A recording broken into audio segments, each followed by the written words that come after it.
네, 조나무교회 문현 목사입니다. 오늘은 이제 계시록 11장 11절부터입니다. 3일 반 후에 하나님께로부터 생기가 그들 속에 들어가매 그들의 발로 일어서니 구경하는 자들이 크게 두려워하더라.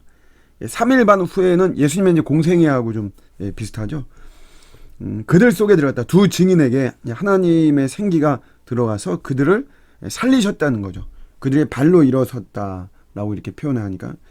그러니까 중요한 거는 이제 하나님께서 이런 그 두 증인, 이제 원래 교회인데 교회라는 말을 쓰지를 못한다 그랬잖아요. 그 당시에는 이제 로마의 핍박도 있고 막 이러니까 우리 교회라고 하는 말을 자유롭게 이제 쓰지를 못하니까 두 증인인데 이 두 증인을 이들이 괴롭게 한단 말이에요. 어둠의 세력들이. 그런데 하나님이 살리시죠. 그래서 그것을 보고 이제 사람들이 굉장히 두려워한다. 12절에 하늘로부터 큰 음성이 있어 이리로 올라오라 함을 그들이 듣고 구름을 타고 하늘로 올라가니 그들의 원수들도 구경하더라. 그러니까 이리로 올라오라는 것은 두 증인이 예수님의 승천처럼 하나님의 영광스러운 보좌로 나아간다는 거죠. 그러니까 교회의 승리를 이야기를 하는 것입니다. 그래서 그동안의 고난의 사역이 결코 헛되지 않다라고 하는 이런 장면을 보여주는 것이죠. 요한계시록은 항상 1차 독자가 중요하다 그랬잖아요. 1차 독자의 관점을 우리가 좀 볼 때 그때 우리도 은혜가 많이 되거든요. 이때는 예수를 믿어서 이들이 참 박해도 많이 받고 핍박도 많이 받고 교회를 세우는 거잖아요. 초대교회로서. 우리가 가는 이 길이 이게 잘 가는 것인가, 그런 거에 대한 두려운 마음이 왜 없겠어요. 그런데 이런 말씀을 이 계시록의 이 회람되는 편지를 읽으면서 이들은 정말 그 아주 흥분된 마음이죠. 아주 기쁨으로, 야 그렇구나, 이리로 올라와라, 하나님께로 나아가는 거잖아요. 그동안에 우리 두 증인으로서의 어떤 교회 이 사역에 이것이 결코 헛된 것이 아니구나, 이러면서 이제 굉장히 위로를 많이 받는 그런 모습입니다. 13절에 보시면 그때 지진이 나서 성의 10분의 1이 무너지고 지진에 죽은 사람이 7천입니다. 남은 자들이 두려워해서 영광을 하나님께 돌린다. 잘 들어보세요. 지진이 났다. 그래서 성의 10분의 1이 무너졌다. 10분의 1은 구약에서 의인으로서 남은 자를 의미합니다. 남은 자를 말할 때 10분의 1이다. 이사야서 6장 13절에 그 중에 10분의 1이 아직 남아있을지라도 이것도 황폐하게 된다, 이거죠. 어떤 남은 자가 있어도 황폐하게 돼요.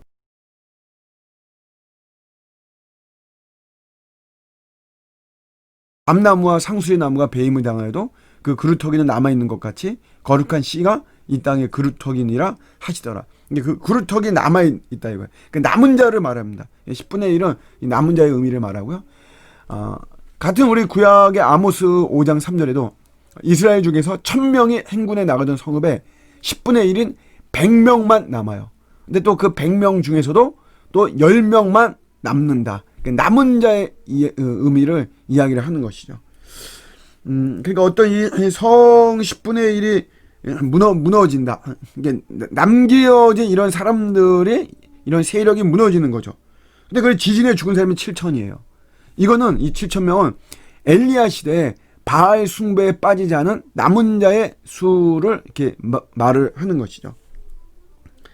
근데 여기서 이제 말하는 거는 이제 이게 뭐냐면, 우리가 이제 알고 있는 이 엘리야 시대에 뭐 남은 자 7천명, 이거는 의로운 사람들이죠. 근데 여기서 말하는 이거 죽은 사람들이 7천명, 이 사람들은 의로운 사람들이 아니에요.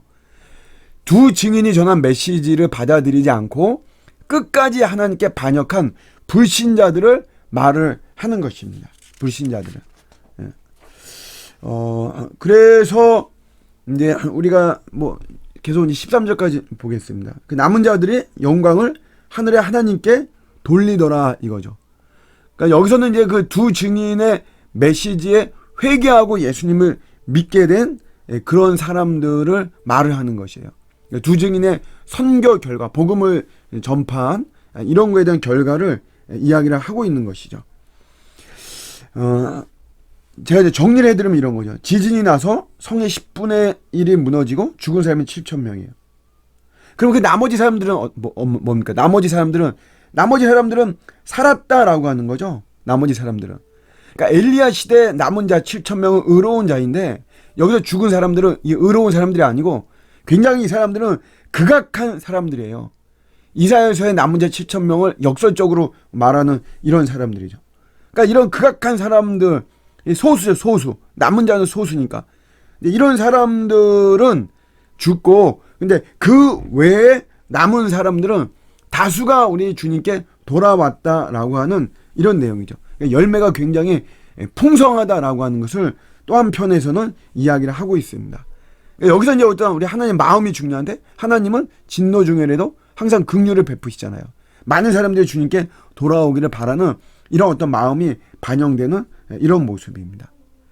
사도행전 1장 8절에 보면 복음이 땅끝까지 전해지기를 원하죠.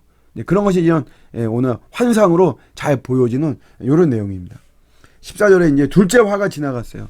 이제 셋째 화가 이제 펼쳐집니다. 15절에 일곱째 천사가 나팔을 불매 하늘에 큰 음성이 나죠. 이제 세상 나라가 우리 주와 그의 그리스도의 나라가 되어 그가 세세토록 왕노릇 하리로다.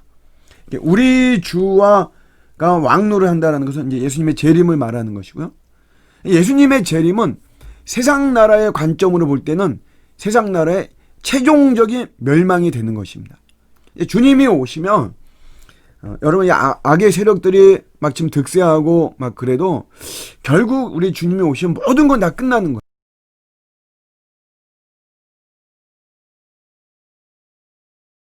아직의 이런 사이에서 이미 우리 주님이 임하셔서 다 이미 심판이 다 되어지고 사실 그렇죠. 여러분 우리가 신자들 우리 예수 믿는 사람들이 우리가 참 자유를 누릴 수 있는 것은 뭐냐면 우리는 이미 이런 심판을 통과한 거죠.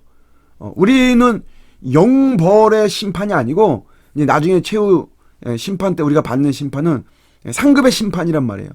이미 우리는 영생이 다 주어져 있고 나중에 주어지는 게 아닙니다. 나중에 한번 보자. 나중에 우리의 구원이 결정되어지고 이런 것이 아니라 이미 우리는 구원이 되었고 또 하나님의 어떤 그런 통치 안에 이미 우리가 들어갔고 하나님 나라를 우리 이미 받은 거죠. 그렇기 때문에 우리가 사망에서 생명으로 옮겨졌다. 요한복음에 나와 있듯이 그렇게 되는 것이에요. 그래서 우리는 뭐 겁날 것이 없어요. 그렇지만 이런 세상 나라 불신자들은 예수님이 다시 오시면 최종적인 멸망이 되는 겁니다. 그러니까 반면 하나님 나라의 관점으로 볼 때 우리 예수님의 재림은 하나님 나라의 최종적인 완성이 되어지는 것이죠. 그리고 이 두 증인, 교회를 말한다 그랬어요. 이런 순교적 사역의 결과를 말하는 거죠. 결국 교회의 열매가 풍성하다라고 하는 이런 환상을 보여주고 있는 것입니다. 16절에 보시면 하나님 앞에서 자기 보좌에 앉아있던 24장로가 엎드려서 얼굴을 땅에 대고 하나님께 경배하죠. 이제 24장로는 교회 공동체를 의미하고요. 근데 얼굴을 이제 엎드려 땅에 대죠. 하나님의 경배예요. 그러니까 교회의 영광은 교회 자체의 능력이 아닙니다. 모든 영광이 하나님께로부터 나온다라고 하는 것을 다시 한번 이야기를 하고 있는 것이죠. 17절에 그래서 이르되 감사하옵나니 옛적에도 계셨고 지금도 계신 주 하나님 곧 전능하신 이여 친히 큰 권능을 잡으시고 왕노를 하시도다. 경배의 내용이고요. 18절에 이방들이 분노하죠. 주의 진노가 내려 죽은 자를 심판하시고 종, 선지자, 성도, 작은 자, 큰 자 다 이 교회를 말합니다. 교회를 말하고요. 주의 이름을 경외하는 자들, 신자를 말하는 거죠. 그리고 땅을 망하게 하는 자들 멸망시킬 때이다 라고 하는 거. 그러니까 교회와 우리 신자들을 예수님이 재림하시면 상 주신다 그랬잖아요. 우리가 받을 심판은 이런 상을 받는 이런 심판일 뿐이에요. 그렇지만 땅을 망하게 하는 자들은 이제 영원한 멸망에 빠지는 거죠. 그래서 이들은 이제 불신자를 말하는 것이고요. 두 증인의 증거, 끊임없이 교회가 증거하잖아요. 복음을 전하고 그런 것을 거부하는 자들의 마지막은 멸망을 당할 수밖에 없다. 그러니까 주는 말씀은 뭡니까? 위축되지 말고 복음을 전해라. 끝까지 주의 복음, 생명의 복음 전해라. 최종 승리, 최후 승리는 우리가 되어 있다라고 하는 것을 이야기를 하는 것이죠. 그래서 이제 19절에 보니까 하늘에 있는 하나님의 성전이 열리는 거죠. 이제 다 이제 승리했으니까 예수님 뭐 재림하시고 막 이런 어떤 모습 속에서 다 우리 승리하니까 하나님의 성전이 열리죠. 성전 안에 하나님의 언약궤가 보이죠. 이 언약궤가 언제 사라졌어요? 바벨론이 침공해서 성전이 다 무너질 때 그때 사라졌죠. 그런데 그게 보이는 거예요. 하나님 임재죠, 임재. 하나님 임재하는 거에 대한 그런 모습. 그러면서 회복되어지는 모습이에요. 그러니까 언제 회복이 되어지느냐? 누구를 통해서? 이게 예수 그리스도를 통해서 회복이 되어진다라고 하는 것을 말하고요. 또 번개와 음성들과 우레와 지진과 큰 우박이 있더라.